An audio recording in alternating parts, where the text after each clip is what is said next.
በኢትዮጵያ ኦርቶዶክስ ተዋሕዶ ቤተክርስቲያን በዋሽንግተን ዲሲ ደብረ ኃይል የቅዱስ ገብርኤል ቤተክርስቲያን ምእመን በደብረ ብርሃን ከተማ ለሚገኙ ተፈናቃዮችና በህወሓት የሽብር ቡድን ጉዳት ለደረሰባቸው የኤፍራታና ግድም ወረዳ ትምህርት ቤቶች ግምቱ ከ1.3 ሚሊዮን ብር በላይ የሚያወጣ የምግብና የቁሳቁስ ድጋፍ አደረጉ። በችግር ላይ ለሚገኙ ወገኖች የሚደረገው ድጋፍ ቀጣይነት ይኖረዋልም ተብሏል። ለዓለም ላይኩን ተከታትሎታል። በኢትዮጵያ ኦርቶዶክስ ተዋሕዶ ቤተክርስቲያን የዋሽንግተን ዲሲ ደብረ ኃይል ቅዱስ ገብርኤል ቤተክርስቲያን ማህበረ ምእመናን ከ1.3 ሚሊዮን ብር በላይ የሚያወጣ ድጋፍ ከኦሮሚያ ክልል የተለያዩ አካባቢዎች በዘራቸው ምክንያት ተፈናቅለው በደብረ ብርሃን ከተማ ጊዜያዊ የመጠለያ ጣቢያ ለሚገኙ ወገኖች የህፃናት አልሚ ምግብና በአሸባሪው የትግራይ ወራሪ ቡድን ጉዳት ለደረሰባቸው የኤፍራታና ግድም ወረዳ ትምህርት ቤቶች የትምህርት ቁሳቁሶችን ድጋፍ አድርገዋል። ድጋፉን ያስረከቡት የኢትዮጵያ ኦርቶዶክስ ተዋሕዶ ቤተክርስቲያን የስዊድን ሀገረ ስብከት ሊቀ ጳጳስ አቡነ ኤልያስ ህፃናት በምግብ እጦት ተማሪዎችም በመማሪያ ቁሳቁስ ችግር እንዳይጎዱ በማሰብ ነው ድጋፉን ይዘን እዚህ የተገኘ ነው ብለዋል። ለወደመው ትምህርት ቤት ማጠናከሪያ የሚሆን የትምህርት መሳሪያ የሚሆን መጥቷል። ብዙ እናቶች ወልደዋል ይባላል።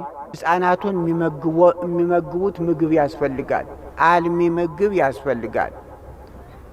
ስለዚህ ለህፃናቱ የሚሆን አልሚ ምግብም ለህፃናቱ ነው የመጣው። የሰሜን ሸዋ ሀገረ ስብከት ሊቀ ጳጳስና የቅዱስ ሲኖዶስ አባል ብፁዕ ቅዱስ አቡነ ቀለሜንጦስ አቡነ ኤልያስ ከዚህ በፊትም የተቸገሩ ወገኖቻችንን ሲረዱ የቆዩ አባት ናቸው ብለዋል። ብፁዕ አባታችን በዚህ በሀገረ ስብከታችን ካሁን በፊት ብዙ ይደክማሉ፣ ያገለግሉናል። በእውነቱ ርህራሄ ያላቸው አባት ናቸው። በጣም ለሰው ልጅ የሚያስቡ አባት ናቸው።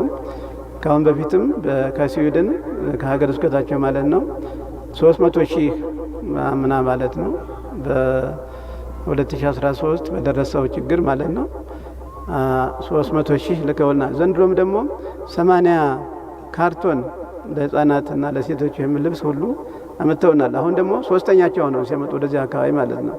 የደብረ ብርሃን ከተማ ከንቲባ ጽሕፈት ቤት ኃላፊ አቶ ባይሉ ዳኝና የሰሜን ሸዋ ዞን ትምህርት መምሪያ ተወካይ ኃላፊ አይና አለም ክፈተው የተደረጉ ድጋፎችን ተረክበው ምስጋናቸውን አቅርበዋል።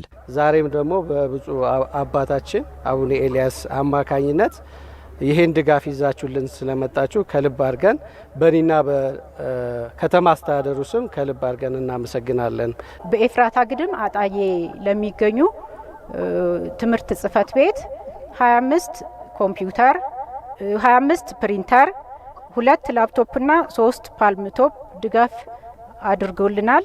ይህንንም በኤፍራታ ግድም ወረዳ ትምህርት ተቋማትና ማህበረሰብ ስም ምስጋናችንን እናቀርባለን። ችግሩ እስኪያልፍ ድረስ ድጋፋችን ይቀጥላል ያሉት አቡነ ኤልያስ ኢትዮጵያ ሰፊ ሀገርና ተደጋግፈንና ተከባብረን ልንኖርባት ይገባልን ብለዋል። እግዚአብሔር ይህን ችግር እስከሚወገድ ድረስ እርዳታው ይቀጥላል።